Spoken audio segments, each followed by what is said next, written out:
Heto na naman ang inyong Pinay ate na nagsasabing, hello everyone! Magandang umaga, magandang gabi, magandang tanghali sa inyong lahat. Saan mang sulok ka ng mundo ngayon naroon. So kami ngayon, andito kami ngayon sa Australia. Winter time na, kaya medyo lagi na tayong nakapanlamig. So ngayon, ang gagawin ko, welcome to Kusina ni Pinay. Dahil dyan, meron akong lulutuin ngayon at ito ay papakita ko sa inyo.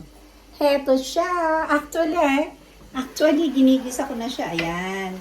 So, ginigisa ko na ang aking manok. Magluluto ako ng manok sa gata na may malunggay. Kumbaga, sinasangkot ko na yan. Samahan niyo ako sa aking pagluluto ng manok na gata sa malunggay. See you later. So, heto na nga. Ginigisa-gisa ko muna yung ating manok.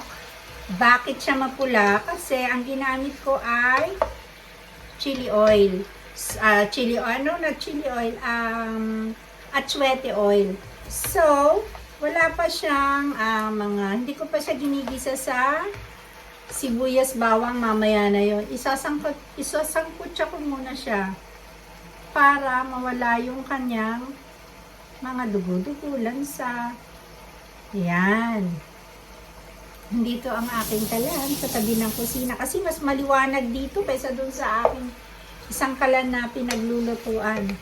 At may pagbibigyan po ako nito ng aking kaibigan na galing sa kauwi lang from the Philippines.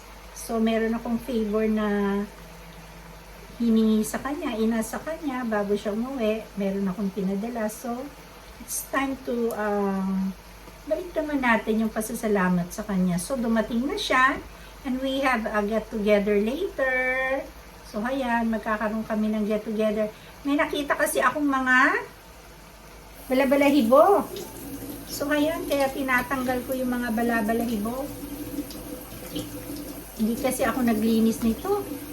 Ang aking sweetheart na nagmamadali magpunta sa kanyang work.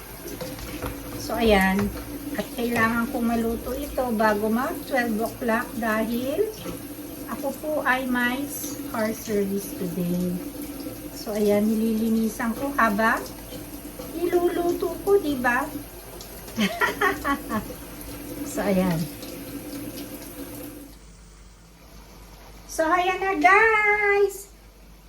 Ilalagay ko na ang sibuyas, luya, at bawang. So, lagay na natin yung, ang luya ko is yung grated na. Ayan, dinamihan ko ng luya. Kasi mas masarap yung maraming luya.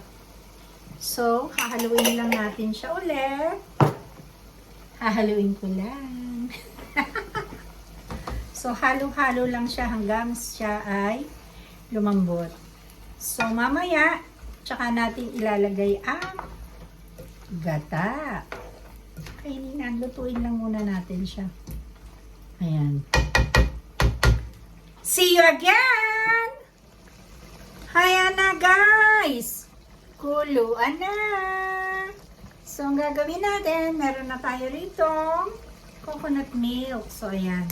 Ayam coconut milk. So, mas maganda kasi ito talagang coconut ba siya? May iba kasi parang hindi ko okay lang, but mas maganda to talaga. So, ayan, lagay na natin ng gata. At hayaan lang natin siyang kumulo.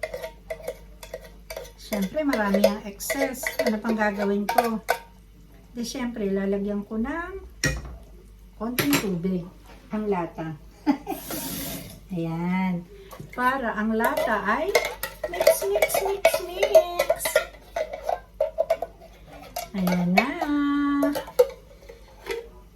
Nilagyan ko na pala siya ng seasoning. So, nilagyan na natin siya ng paminta. Hindi ako naglalagay ng asin. Naglalagay ako ng magic sarap. So, isang pakete ng magic sarap. yung aking inilagay kanina para mas lumasa. O, ayan. Thank you nga pala.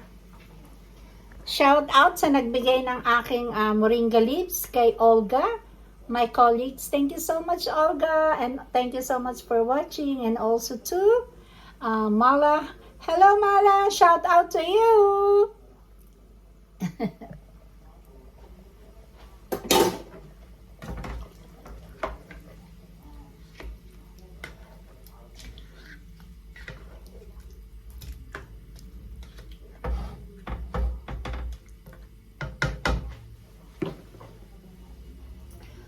Ito pala, ilalagay na natin ang ating moringa leaves. Siyempre, para maluto rin siya kahit papano. Ayan. Marami yan, moringa leaves na yan. Favorite ko po. Sino ba ang mahilig sa dahon ng malunggay? So, hayaan lang natin siya ganyan.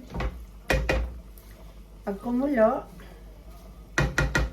halo-haloin.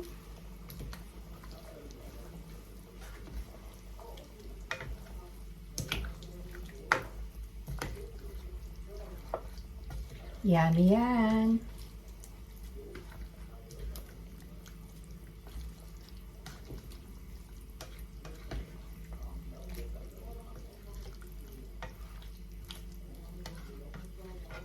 Masarap din sana to kung meron siyang ano, yung sitaw na yung mahahaba, string beans. Masarap yon. Masarap din yan dito sa ginataang manok. So, yan. Yan ang lagi namin kinakain. See you later again. Ayan na guys! Luto na siya. Papakita ko sa inyo. At kakain na tayo. Sandali lang po. Ayan. So, ayan na siya. Lutuan na at kainan na. So, kakain na po tayo. So, ayan na po siya. Thank you so much po sa inyong pagsama sa akin. Thank you so much sa inyong lahat na sumama sa akin sa aking pagluluto ng gatang malunggay. Manok na gata sa malunggay. Ayan. Thank you so much. See you all again later. Don't forget to subscribe. Pinay Ate in Australia. See you again. Bye and thank you.